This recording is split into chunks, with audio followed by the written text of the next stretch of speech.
제가 질문 하나 드리고 말씀 시작하겠습니다. 사랑하는 성도 여러분, 하나님의 뜻이 혹은 하나님의 방식이 우리가 기대하는 것과 어느 정도 일치하시던가요? 우리는 살면서 의외라는 말을 굉장히 많이 씁니다. 예측이 안 되었다라는 거겠죠? 근데 이 의외라는 말에 대해서 주로 인간관계 가운데 예상이 벗어났을 때, 그럴 때 사용하는 경우가 많습니다.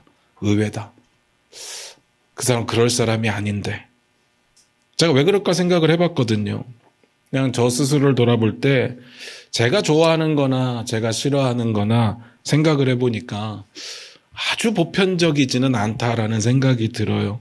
저도 사회생활을 하면서 보편적으로 생각하고 보편적으로 행동하는 법을 배운 거지, 그냥 저만 놓고 생각을 해보면 제가 생각하는 행동이나 방식 같은 것들이 일반적이지는 않은 것 같습니다.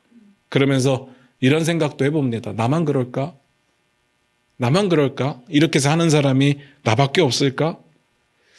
다수의 선호라는 것은 있을 수 있겠지만 그렇다고 모든 사람들이 비슷하게 반응하거나 비슷하게 행동하는 것은 아닐 겁니다. 저처럼 학습에 의해서 그냥 다수가 좋아하는 것들을 좋아하도록 훈련되어진 거죠. 그래서 아마 10길 물속은 알아도 한 길 사람 속은 모른다는 말이 나오는 것 같아요. 하물며 하나님이 역사하시는 방식이 우리의 상식 수준에 들어맞을까?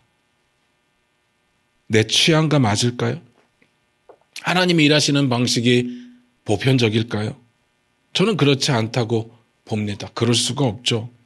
창조주가 되시고 온 우주의 주인 되시는 하나님의 생각과 피조물에 불과한 그냥 하루하루를 근근히 살아가고 버티는 우리의 생각이 일치한다? 어떻게 그렇습니까? 간혹 가다가 맞을 때가 있죠. 그런데 대부분은 아닐 겁니다. 그래서 말씀드리고 싶어요. 하나님의 역사를 우리의 수준에 가두지 마시기 바라요. 좋은 쪽으로든 안 좋은 쪽으로든 하나님께서는 우리가 생각한 것보다 훨씬 크게 일하실 겁니다. 그리고 우리가 기대하는 방식과는 다를 수도 있습니다. 오늘 말씀 같이 보면서 그 이야기를 좀 나눠보도록 하겠습니다. 사무엘하 5장 17절입니다. 같이 읽겠습니다. 시작. 이스라엘이 다윗에게 기름을 부어 이스라엘 왕으로 삼았다 함을 블레셋 사람들이 듣고 블레셋 사람들이 다윗을 찾으러 다 올라오매 다윗이 듣고 요새로 나가니라. 오늘 말씀이 이렇게 시작을 했어요. 다윗이 이스라엘의 왕이 되었다는 소식을 블레셋 사람들이 들었대요. 블레셋 사람들이 그 소식을 듣고 다윗을 찾으러 올라왔답니다. 다윗을 왜 찾을까요? 궁금하더라고요. 다윗을 왜 찾을까? 다윗이 성공했으니까 어떻게든 만나서 그래도 높은 사람 되었으니까 떨어지는 콩고물이라도 좀 받으려고 하는 걸까요? 아니면 블레셋 사람들의 입장에서 우리가 예전에 너 도와줬었으니까 이제 네가 높은 위치에 올라갔으니까 우리에게 좀 갚아라, 뭐 그런 걸까요? 안 갚으면 네가 블레셋 왕 앞에서 미친 척하고 수염에 침 흘린 거 다 까발리겠다, 그런 걸까요? 어떨 것 같습니까? 그런 건 아니겠죠. 여기서 찾는다라는 말이 재밌습니다. 구약 성경에 보면 이 찾는다라는 말이 긍정적으로 쓰이기도 하고 부정적으로 쓰이기도 해요. 그렇지만 기본적인 뉘앙스는 다 같습니다. 정말 집요하게 갈망할 때 이 단어를 쓰더라고요. 그래서 한번 확인을 해보면요. 이 단어가 좋은 뜻으로 쓰인 경우를 제가 예로 설명을 드릴게요.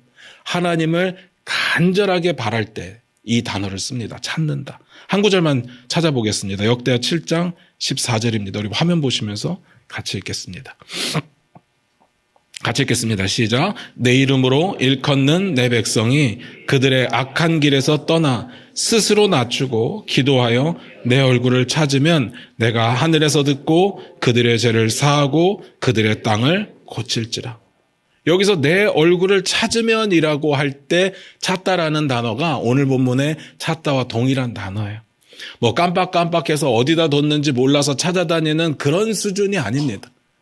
구약 성경에 말하고 있는 이 찾는다라고 하는 것은요, 악한 길에서 기본적으로 떠나야 되고 스스로 낮춰야 되고요, 간절하게 기도해야 됩니다. 그러면서 찾는 거예요. 다시 말해서 삶을 바꾸는 그 자세의 변화까지가 요구되는 거죠. 어느 정도 간절해야 되는지 느낌이 오십니까? 그렇게 찾으면요, 하나님께서 들으실 거고 우리의 죄를 사하여 주실 거고 우리를 고치실 거다. 그러니까 여기서 찾는다라는 말은 하나님의 마음을 움직일 정도로 인간의 입장에서 간절하게 찾을 때 이 단어를 사용합니다. 무슨 뜻인지 아시겠죠?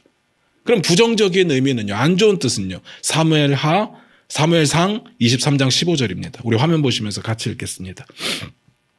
같이 읽습니다. 시작. 다윗이 사울이 자기의 생명을 빼앗으려고 나온 것을 보았으므로 그가 십광야 수풀에 있었더니. 기억나시는 장면일 거예요. 사울이 자기의 생명을 빼앗으려고 나온 것을 다윗이 봤대요.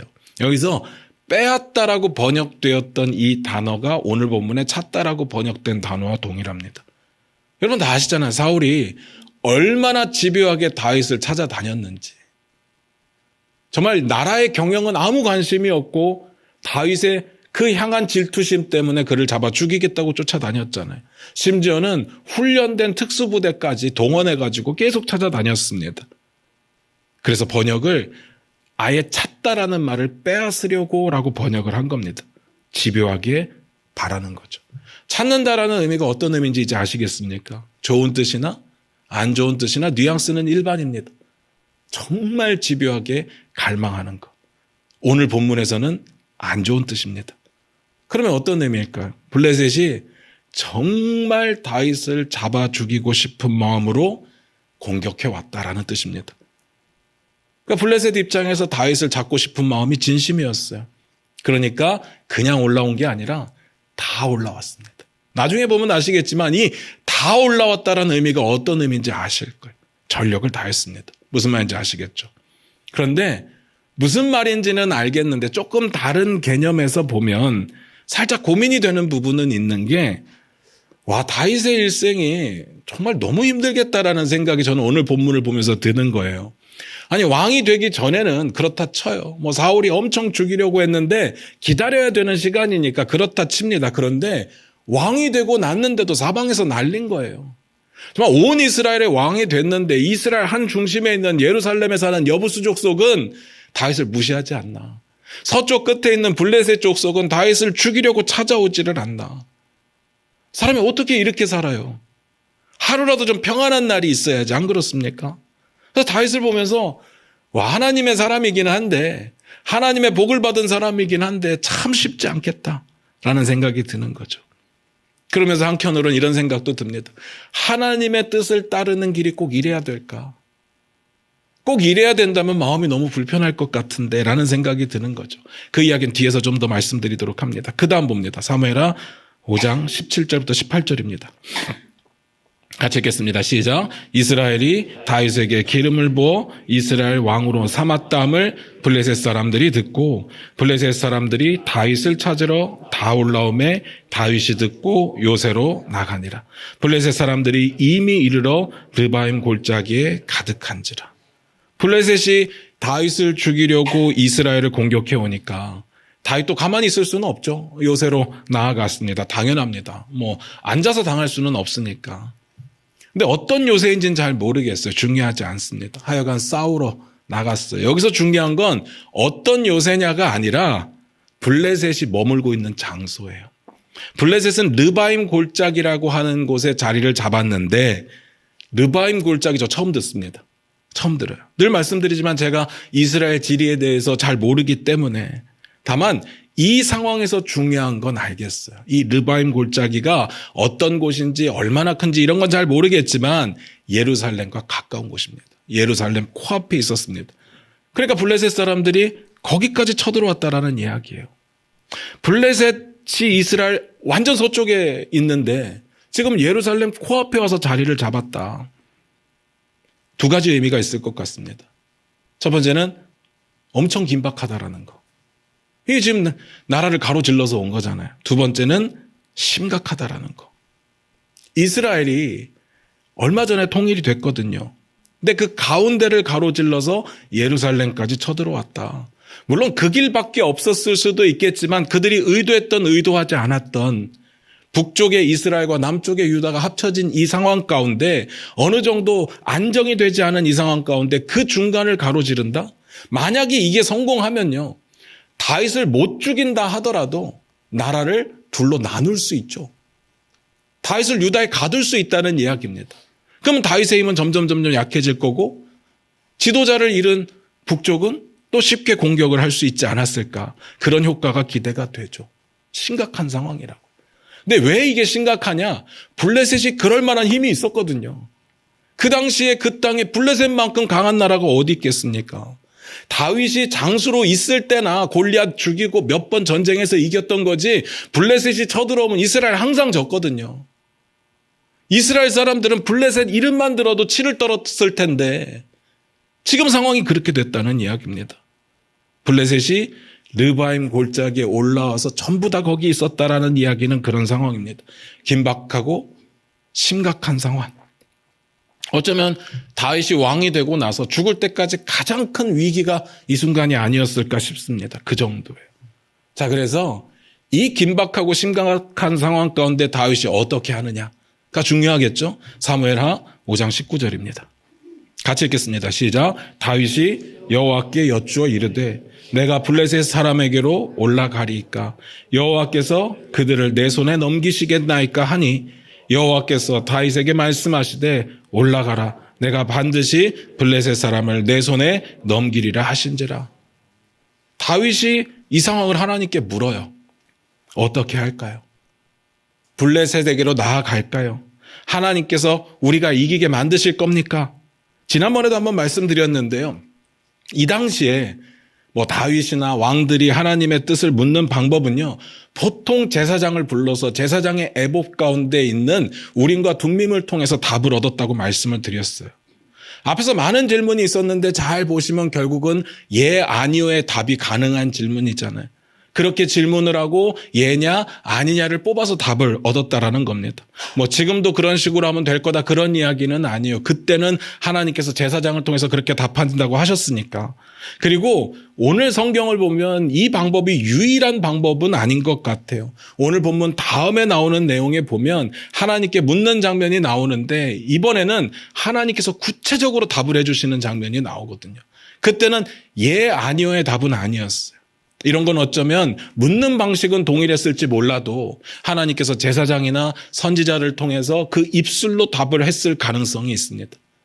어쨌든 제가 여기서 말씀드리고 싶은 건 하나님께 어떻게 묻는 거냐, 하나님께서 어떻게 대답하시느냐 그런 이야기가 아닙니다. 잘 보셔야 돼요. 진짜 중요한 건 이겁니다.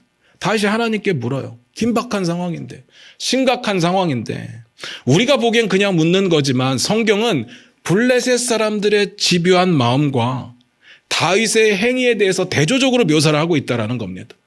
블레셋 사람들은 집요하게 다윗을 잡아 죽이려고 하고 있고 다윗은 집요하게 하나님의 뜻에 궁금해서 묻고 있다는 의미인 거죠. 이게 포인트입니다. 제가 앞에서 그렇게 말씀드렸어요. 르바임 골짜기에 왔다라는 의미는 첫 번째 긴박하다, 두 번째 심각하다. 그렇다면 얼마나 절대절명의 위기였겠습니까?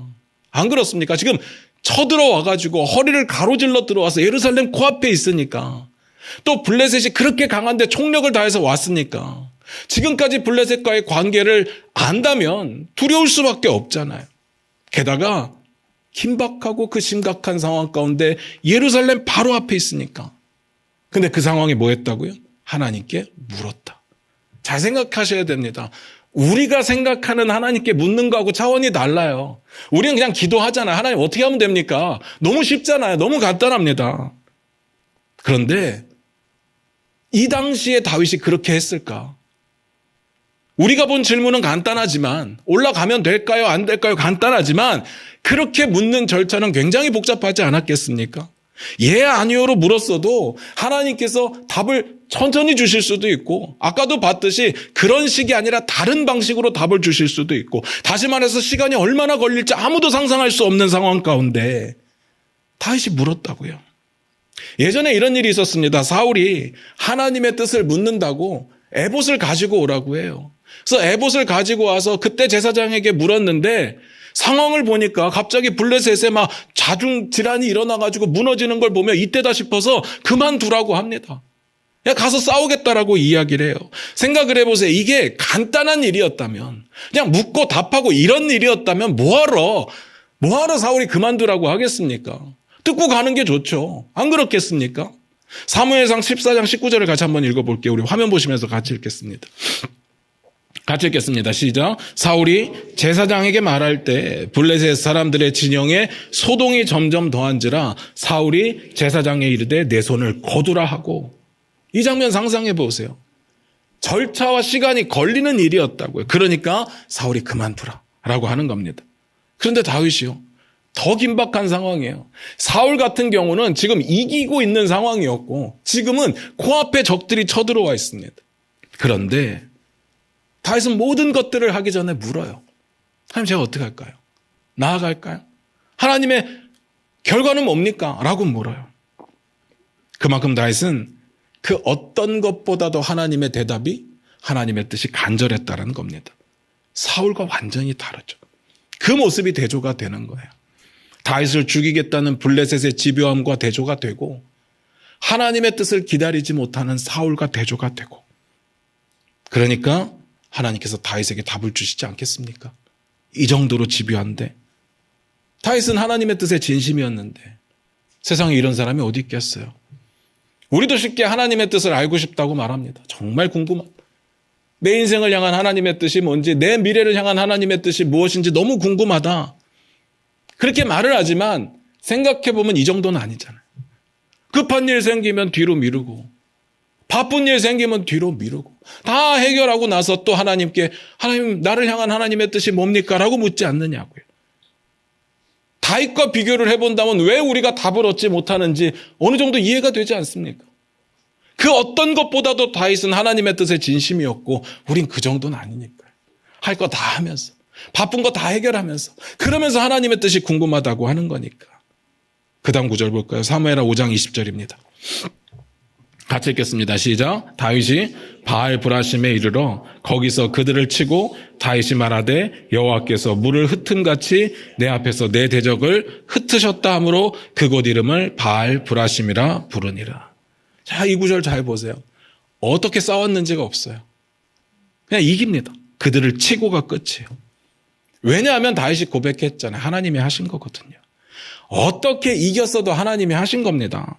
그래서 싸움에서 이긴 것보다 어떻게 이겼나 보다 성경이 이 장면을 어떻게 묘사하고 있는지가 훨씬 더 중요해요. 그 다음 구절에 나옵니다. 사무엘하 5장 21절입니다. 같이 읽겠습니다. 시작. 거기서 블레셋 사람들이 그들의 우상을 버렸으므로 다윗과 그의 부하들이 치우니라. 블레셋 사람들이 다윗을 공격했는데 져요. 도망을 갑니다. 근데 어떻게 도망을 갔다고 성경이 말을 하느냐 하면 우상을 버리고 도망을 갔대요.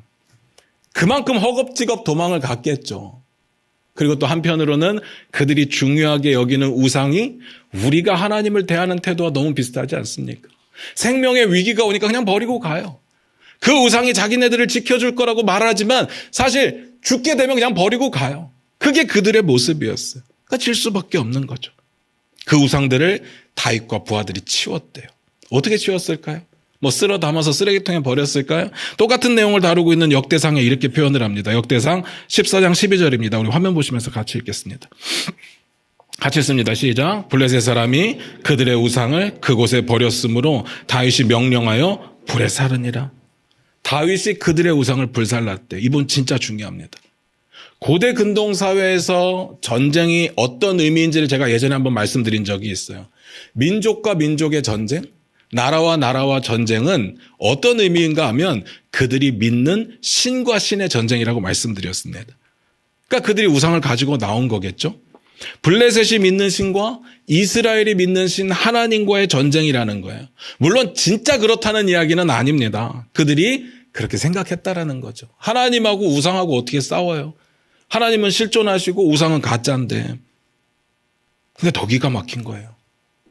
살아계신 하나님과 가짜 신이 싸울 수 없고 살아계신 하나님과 가짜 신을 믿는 사람들이 싸운다면 당연히 하나님이 이길 수밖에 없는데, 근데 이스라엘의 역사를 보면 그럼에도 불구하고 이스라엘은 계속 져왔다라는 거예요. 이게 너무 신기한 일이잖아요. 어떻게 이런 일이 가능합니까? 기억나시는지 모르겠는데 엘리 제사장 때 블레셋이 쳐들어와요. 그때 늘 하던 대로 언약궤를 들고 싸우러 갑니다. 잘 생각하셔야 돼요. 그때 어떤 일이 벌어집니까? 지잖아요. 아니 언약궤가 있는데, 하나님의 임재가 있는 언약궤가 있는데 지잖아요. 언약궤 빼앗기잖아요. 그때 사람들이 뭐라고 생각을 했을까요? 와, 블레셋이 믿는 신이 이스라엘 믿는 신을 이겼구나, 이렇게 생각하지 않았겠습니까? 사람들이 이 전쟁을 뭐라고 생각을 하던 그건 지들 생각이고, 이스라엘이 졌다고 해서 하나님이 지신 건 아니에요. 하나님을 인정하지 않고 싸우니까 이스라엘이 질 수밖에 없었던 거고요. 하나님이 우상에게 지신 것이 아니라 하나님을 믿지 않는 이스라엘이 이방신을 믿고 있는 정말 말도 안 되는 그런 민족에게 졌던 겁니다. 사람들은 그렇게 생각해요. 이렇게 망신이 어딨냐고요. 그래서 블레셋 사람들이 언약궤를 가지고 전리품 얻었듯이 자기들이 믿는 신전에 갖다 놓잖아요. 그들은 그게 맞다고 생각을 한 거예요. 그들 생각에 하나님은 그 정도밖에 안 된다라고 생각한 거예요. 물론 언약궤가 들어가고 그 다곤이 다 부서지기는 하지만요. 그런데 이제는요, 다윗이 블레셋과 전쟁을 하는데 이깁니다. 이기는 정도가 아니라 그들이 우상을 버리고 가요. 그리고 다윗이 그 우상을 가져가서 불태워버립니다. 여러분, 얼마나 상황이 바뀌었는지 좀 이해가 되십니까? 지난주에는 두로라고 하는 나라가 그냥 싸우지 않고 화친을 맺자고, 그냥 화친이 아니라 머리를 조아리면서 조공을 바쳤잖아요. 사절들을 보내고 백향목을 보내고 목수와 석수를 보내서 다윗이 원한 것도 아닌데 내가 니네 집 지어줄게 하고 지어주잖아요. 그런 일들을 바라보면서 와, 다윗의 위상이 진짜 높아졌구나, 이스라엘의 위상이 진짜 높아졌구나, 그때 깨달았는데 오늘 본문을 보니까요, 블레셋이 믿던 그 우상, 정말 그들이 강력하게 그곳에서 힘을 발휘했었는데 다윗 앞에 서니까요, 하나님과 함께하는 다윗 앞에 서니까 버리고 도망가요. 버리고 도망가는 정도가 아니라 불로 태워버리잖아요. 이제 망신스러운 일은 끝났다는 겁니다. 말도 안 되는, 하나님이 지시는 것 같이 여겨지는 그런 상황이 끝났다는 거예요. 이제부터는 싸움이 제대로 될 겁니다. 왜요? 하나님께서 함께 하시니까. 모든 전쟁은 하나님께 속했으니까요. 하나님께서 움직이시면 사람이 이길 수가 없으니까요. 다윗이 왕이 되니까, 하나님의 말씀에 순종하는 다윗이 왕이 되니까 그 일이 가능해지는 거예요. 하나님은 왜 이렇게 다윗을 사랑하세요? 왜 하나님은 왜 이렇게 다윗만 좋아하세요? 제가 지난주에 말씀드렸잖아요. 하나님은 다윗이 순종하니까요. 다윗은 그 어떤 것보다도 하나님의 뜻이 중요한 사람이니까요. 다윗이 완벽해서는 아닙니다. 다윗도 문제가 많았잖아요. 죄도 짓고 실수도 있습니다. 그럼에도 불구하고 다윗은 하나님의 뜻을 소중히 여깁니다. 정말 집요하게 갈망하니까. 기억하셔야 됩니다. 하나님 당연히 우리에게 완벽을 요구하실 거예요. 우리에게 거룩함을 요구하실 겁니다. 그러나 우리가 완전하지 않다고 해서 버리시지는 않으실 거예요. 전 그렇게 믿습니다. 그럼에도 불구하고 회개하고 겸손하게 엎드리고 하나님을 찾고 찾을 때 우리의 기도를 들으시고 우리의 죄를 사하시고 우리를 고치실 거라고 저는 믿습니다. 그렇게 쓰임받은 사람이 다윗인 거예요. 그걸 보셔야 됩니다. 오늘 이야기는 이렇게 끝이 납니다. 근데 그 다음 내용이 보면요, 전쟁이 아직 안 끝나요. 간단하게만 볼게요. 사무엘하 5장 22절입니다. 같이 읽겠습니다. 시작. 블레셋 사람들이 다시 올라와서 르바임 골짜기에 가득한지라. 블레셋 사람들이 다시 전열을 가다듬고 다윗을 공격해요. 그 다음에 다윗이 어떻게 하는지 보겠습니다. 또 묻습니다. 사무엘하 5장 23절 24절입니다. 같이 읽겠습니다. 시작. 다윗이 여호와께 여쭈니 이르시되 올라가지 말고 그들 뒤로 돌아서 뽕나무 숲을 맞은 편에서 그들을 기습하되 뽕나무 꼭대기에서 걸음 걷는 소리가 들리거든 곧 공격하라. 그때 여호와가 너보다 앞서 나아가서 블레셋 군대를 치리라 하신지라. 저는 이 부분이 더 대단한 것 같아요. 아까 기도했잖아요. 하나님의 뜻 물었잖아요. 하나님의 뜻에 이기겠다라는 답을 얻었잖아요. 그러면 그 싸움의 연장선이니까 그냥 나가서 싸울 수 있는데 그 긴박하고 심각한 상황에 또 물어요. 하나님 어떡할까요? 그때 하나님이 대답을 하시는 겁니다. 내가 친히 나가서 싸우리라. 여기에 보면 이제 대답하는 방식이 좀 다르죠. 아까는 예, 아니요의 질문이었고 예, 아니요로 대답을 하셨다면 이번엔 구체적인 상황을 설명을 하시잖아요. 그리고 그 가운데 하나님의 뜻을 듣는 방법을 이야기를 합니다. 뽕나무 꼭대기에서 걸음 걷는 소리가 들리거든 그때가 내가 생각한 그때야라는 이야기를 해주십니다. 어쨌든 중요한 건 다윗이 하나님께 또 물었고 하나님이 함께 하시니까 이기죠. 그리고 어떤 일이 벌어지느냐? 사무엘하 5장 25절입니다. 같이 읽겠습니다. 시작. 이에 다윗이 여호와의 명령대로 행하여 블레셋 사람을 쳐서 게바에서 게셀까지 이르니라. 게셀까지 쫓았대요. 게살 어딘지 잘 모르겠습니다. 잘 모르겠어요. 그런데 찾아보니까 서쪽 끝이에요. 처음에 블레셋이 다윗을 공격했던 의도가 뭐예요? 다윗을 잡아 죽이는 거. 첫 번째 목표겠죠. 근데 그게 실패한다고 하더라도 북이스라엘과 남유다를 갈라서 힘을 빠뜨리는 그런 목적이 있을 수도 있다고 했잖아요. 그런데 그들이 어떻게 계획을 했건 그들은 이 전쟁에 지면서 서쪽 끝으로 물러납니다. 그리고 블레셋은요, 이제 구약에서 더 이상 힘이 없어요. 다윗을 더 이상 괴롭히지 못합니다. 하나님이 하신 거죠. 왜 하셨다고요? 하나님의 뜻을 집요하게 갈망하니까. 이걸 배워야 됩니다.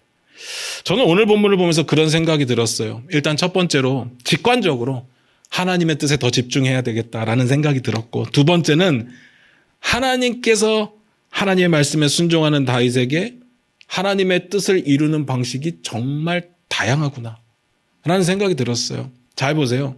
다윗이 온 이스라엘의 왕이 되고 나서 우리가 지금 세 족속제 보고 있거든요. 기억나시나요? 성경이 그렇게 보여줬어요. 첫 번째, 예루살렘 성의 여부스 족속. 그들은 어떻습니까? 이스라엘 향해서 적극적으로 공격하지는 않았지만 다윗에게 우호적이지는 않았어요. 다윗을 무시합니다. 아니, 하나님과 함께하는 사람, 하나님이 기름 부으신 사람을 무시한다고요? 말이 안 되잖아요. 근데 그 말이 안 되는 일이 예수 믿는 사람들에게 늘 일어납니다. 인정할 수 있어야 돼요. 두 번째로 두로왕 히람을 봤어요. 이 나라, 두로라고 하는 나라는 강력했다라고 말씀을 드렸어요. 예루살렘과 비교가 안 될 정도로 강력해. 예루살렘은 산 위에 있었지만 이 두로는 바다 한가운데 있으니까요. 산은 어떻게든 올라는 가겠지만 바다는 헤엄쳐서 갈 수 있는 건 아니니까. 강력했습니다. 그런데 두로가 다윗과 화친을 맺고, 화친을 맺는 정도가 아니라 조공을 바치기로 하고 다윗의 집을 지어주잖아요. 다윗에게 엄청 우호적입니다. 사실 우리 예수 믿으면서 이런 거 원하잖아요. 우리가 예수의 이름만 딱 선포하면 세상의 모든 사람들이 굴복하고 무릎을 꿇고 우리에게 호의적이고 그런 걸 원해요. 저도 그렇습니다. 그랬으면 좋겠어요. 나 예수 믿는 사람이야 하면 다 물러가 버리고 그냥 다 조아리고 이랬으면 좋겠어요. 그런데 우리가 경험하는 건 그런 상황은 드물어요. 대신에 오늘 세 번째 블레셋과 같은 반응이 대부분 아니겠습니까? 이들이 어떻게 했다고요? 다윗을 제거하려고 해요. 어느 정도 제거하고 싶었는가 하면 전력을 다했다고요. 이들도 집요하게 다윗을 잡아 죽이고 싶어 했습니다. 졌는데도 또 전열을 가다듬고 또 공격하죠. 우상을 빼앗겼는데도 또 공격을 합니다. 그리고 이 전쟁에 사활을 걸었다라는 것을 우리가 어떻게 할 수 있느냐? 이 전쟁에 지고 나서 힘을 잃어버리거든요. 정말 총력을 다한 거예요. 굳이? 저 오늘 본문을 보면서 그런 생각이 들었어요. 다윗이 그들에게 무슨 위협이 됐다고 굳이 이렇게까지 공격해야 될까? 굳이 세상이 이렇게까지 예수 믿는 사람들을 향해서 이럴 필요가 있을까? 그런데 그렇게까지 할 필요가 없어 보이는데 그런 일들이 항상 일어난다고요. 우리가 원하는 건 남들이 알아서 기는 거겠지만 실제로 우리가 경험하는 대부분은 예수 믿기 때문에 손해봐야 되고 예수 믿기 때문에 공격받아야 되고 굳이 그렇게까지 할 필요가 없는데 그런 일들을 경험하더라라는 겁니다. 그래서 힘들죠. 그래서 포기하고 싶을 때가 많아요. 굳이 내가 왜 그런 대우까지 받아야 되느냐. 예수 믿는다는 이유로. 잘 보세요. 결론이 어떻게 되는지 보세요. 결국은 다 하나님께서 다 주시거든요. 왜냐하면 하나님께 순종하는 자기 때문에, 하나님의 말씀에 집중하는 자기 때문에. 근데 우리가 결과는 다 알아요. 이런 전개를 다 알아요. 근데 우리의 삶에 다윗과 같은 일이 일어나지 않는다라고 생각하잖아요. 하나님이 나를 돕지 않으시고 하나님은 우리를 사랑하기는 하시지만 그냥 좀 멀리 떨어져 계신 것 같고 그냥 지켜보시는 분인 것 같고 왜 우리는 알기만 하고 경험하지 못할까? 하나님의 역사하시는 방법이 매번 달라서 그래요. 그리고 내가 생각하는 방식과 달라서 그래요. 이분 진짜 중요합니다. 첫 번째, 예루살렘의 여부스 족속은요, 다윗이 직접 공격하잖아요. 하나님이 강력한 명령을 주셨다고 했잖아요. 두 번째, 두로왕 히람은요, 아니 공격할 마음이 없었는데 그들이 와서 조공을 바치잖아요. 머리를 숙였다고요. 세 번째, 블레셋은요, 가만히 있는데 그들이 쳐들어와요. 그리고 하나님 뭐라고 말씀하십니까? 내가 싸울게. 내가 싸울게라고 이야기를 하시잖아요. 우리는 딱 정해진 방법을 원합니다. 이런 일이 있을 때 이렇게 역사하시면 좋겠습니다. 그것도 심지어 하나님이 말씀하신 방법이 아니라 내가 원하는 방법을 원해요. 그렇게 기대하고 있으면, 그렇게 생각하고 있으면 하나님의 역사하심을 발견할 수가 없습니다. 하나님의 역사하시는 방식은 다양한데 우리의 기대가 감히 하나님의 역사를 예측할 수 없을 때가 많고, 바꿔 말씀드리면 때로는, 아니 많은 경우에 우리가 바라는 방식이 아닌 방식으로 하나님께서 일하시는 경우도 많다라는 거죠. 내가 원하는 방법이 아니어서 하나님 일 안 하신다? 너무 억지 아닐까요? 라는 생각이 드는 거죠. 저는 이렇게 말씀드리고 싶습니다. 우리의 상식에서는 하나님의 역사를 가두지 마시기 바랍니다. 하나님의 역사를 내가 감히 재단하려고 하지 마시기 바랍니다. 하나님의 방법은 우리가 감히 상상할 수가 없을 겁니다. 결론적으로 이렇게 말씀드리고 싶어요. 하나님의 역사를 기대하고 기다리신다면 제발 방법적인 측면은 내려놓으시기 바라요. 온전히 하나님께 하나님의 역사를 맡기시기 바랍니다. 우리가 예수 믿고 잘 사는 거, 오래 사는 거, 건강한 거, 성공하는 거 너무 좋죠. 우리가 원하는 방식입니다. 그리고 세상이 그런 걸 요구하잖아요. 그렇게 해야 세상에서 인정받을 것 같잖아요. 그런데 그 방식이 아닐 수도 있어요. 그래도 하나님은 하나님의 때에 하나님의 뜻을 하나님의 방식대로 이루실 겁니다. 제발 이거 하나 기억하시기 바라요. 하나님은 하나님의 자녀를 절대로 내버려 두지 않으십니다. 하나님께서 날 버리신 것 같다? 그거 오해예요. 절대로 그런 일은 없습니다. 물론 우리는 다윗이 아니니까 다윗과 같은 역사가 안 일어날 수는 있겠지만 예수를 구주로 영접하고 주인으로 인정하는 하나님의 자녀에 대해서 버려두지 않으신다고요. 물론 다윗처럼 우리가 집요하게 하나님을 찾아야 되지만 그 정도 집요함이 없다고 해서 하나님 우리를 버리지는 않으신다고요.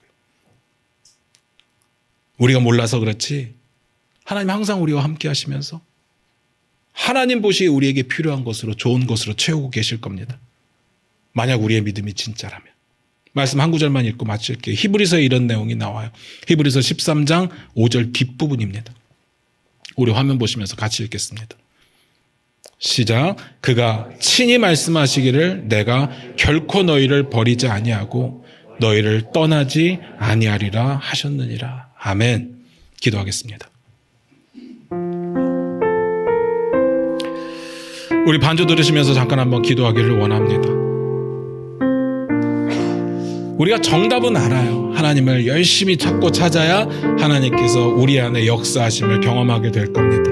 그런데 우리의 연약함이 많죠. 모자름이 많습니다.